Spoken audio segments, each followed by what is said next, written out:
What's up, y'all? This is Brave, and I'm back with another review of Love and Marriage Detroit. This is part 2 of the reunion, and let's go ahead and get right into it.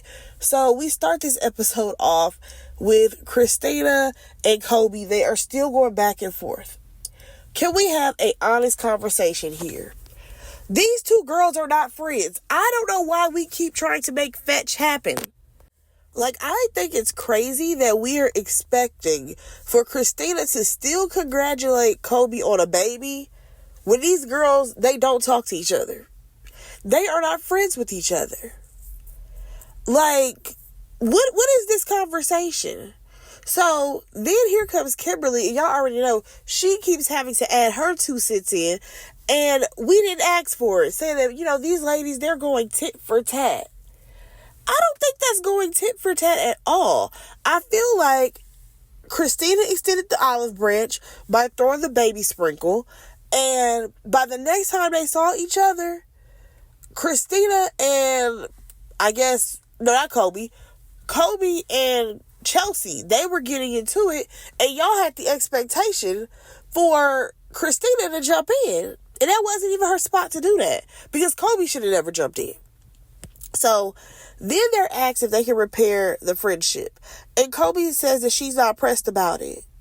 Then she goes on to cry about how, when people hurt her, she becomes super guarded. And Christina is like, okay, but how do you think it makes me feel when that's your reaction, number one? And number two, sweetheart, I feel like if I would have reached out, it's not like it's something that would have been appreciated.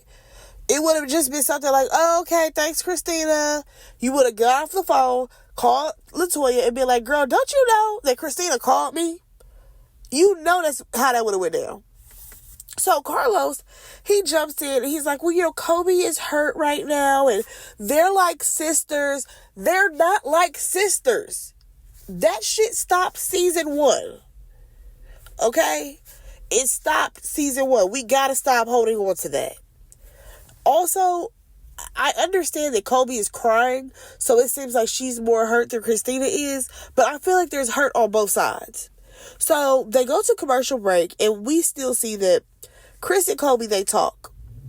Y'all, I'm sorry, but since Kobe has been hanging around LaToya, it has absolutely been this 2 against 1 thing. The couples, they don't like Chris and Brandon. They do not like Christina and Brandon at all. And it has been seen time and time again. Honestly, I'm not even going to say the couples. I feel like Russell is the only person that's neutral. But the rest of them do not like Christina and Brandon. And again, I feel like, why didn't we bring up the fact that Christina extended the olive branch and she threw that baby sprinkle? Nobody brought that up. I'm not understanding. So then Kobe, she goes on about how, her biological dad wasn't in her life like that, and all of this. Sweetheart, that has nothing to do with this situation with Christina. It don't. It's giving Kobe always needs to be catered to. And again, why is Christina always being the only one who apologizes? What's happening with this show? Child, moving on. We come back from break, and they bring Chelsea out, right? So they replay the footage of how we even got to the girls being called the 2 Stooges. And we keep seeing Kobe insert herself in all of these clips. Anytime LaToya got something going on, then she's inserting herself. So Carlos, he ends up, questioning Chelsea about why she called them the 2 Stooges. And she's like, LaToya and I were talking, and here's the thing. Where was her proof that I said anything about her? Again, the proof can never be produced. And my whole thing is, why didn't we start? I guess this happened in season 1, but why didn't we start where this whole shit started? And that was with Anthony consistently calling that girl a bird because she asked the question. I mean, I personally have an issue with the fact that Anthony and his wife continue to call this girl things like birds and ghetto as if they're so much upper echelon. Now, another thing that annoyed me was the fact that as Chelsea is explaining how she felt that there was always 2 against 1, you have LaToya and Kobe being like, no, that's not what it was. And it's like, y'all are literally proving her point because you're doing it right now. Like, please stop. So Chelsea does admit that, you know, she may have had some residual heat for LaToya because of Anthony. And LaToya, she feels like Chelsea needs to apologize to Anthony. Girl, why? Because he consistently disses that girl every chance she gets. That boy has never called her by her name. Usually he'll just say, oh yeah, that bird. He continuously calls her a bird. So then we see an unseen clip of Chelsea talking to Bravo about the situation with Anthony.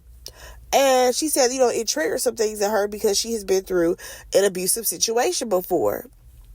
And that is finally what made Anthony apologize. I said, oh, baby, now you want to apologize? Oh, okay. So they end up asking her how she felt about being called ghetto. You know, LaToya, no, they asked LaToya why she called her ghetto first.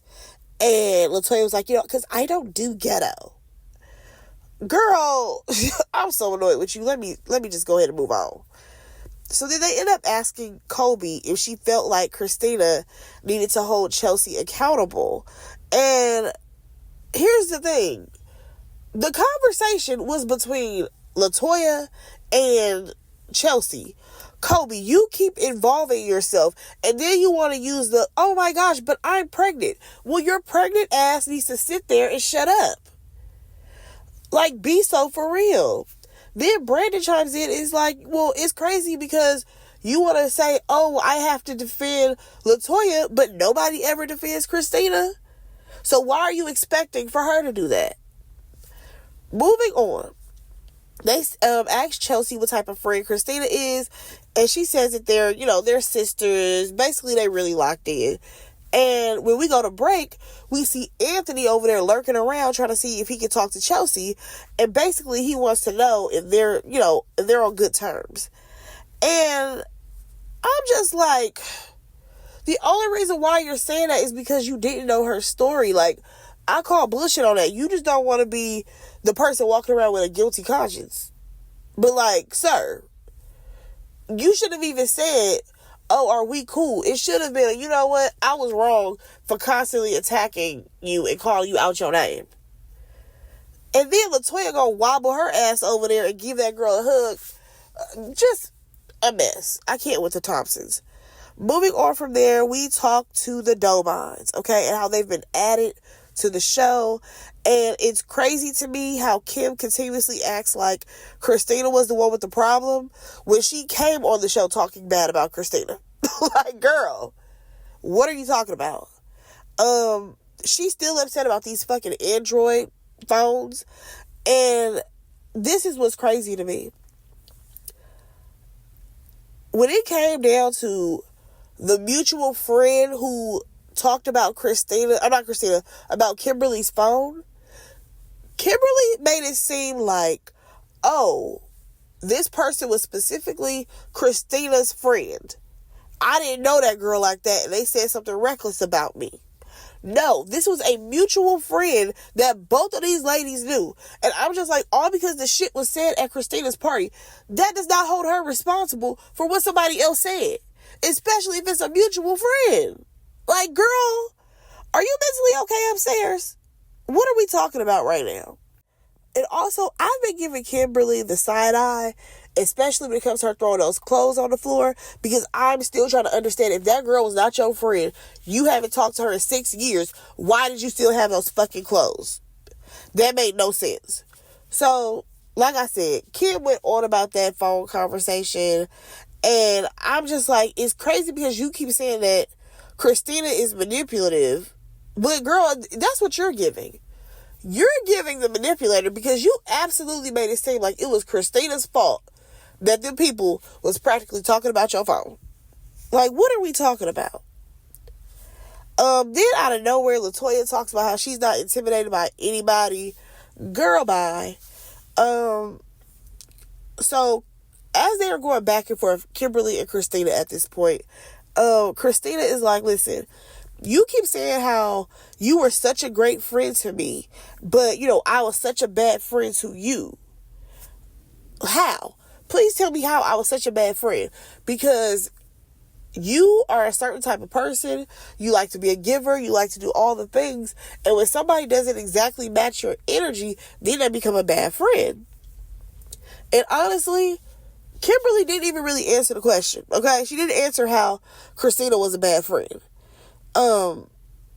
And Christina says that, you know what? When I was in a friendship with her, I felt like I didn't even have a voice.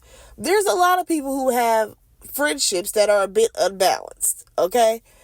But we keep those people around because, you're familiar with them. Moving on from there, Kim, she ends up going on about how she got mommy issues and how something in Christina triggered her. Girl, just stop. Just say you came on this show, you saw that Christina was in the number one stop, and you, Kobe, and LaToya felt like she needed to get about that spot. Like, come on now. So, at this point, y'all, we end up talking about Bravo and Brandon being against Anthony. Or should I say that in the reverse? And basically, they say that Anthony is messy and he's braggadocious.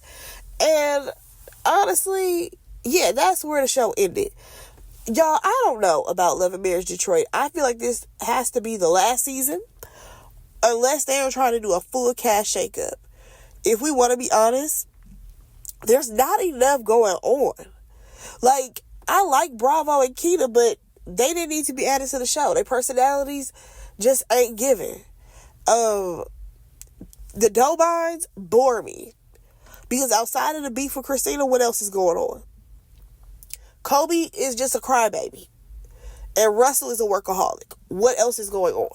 Like, I just feel like we can go on and on of, like, nothing really being shown or keeping our interest. And that ain't gonna work. Now, you know what I will say? Carlos had a show called Grown and Gospel, right? It was a lot of different personalities on that one. That kept more of my interest than this show.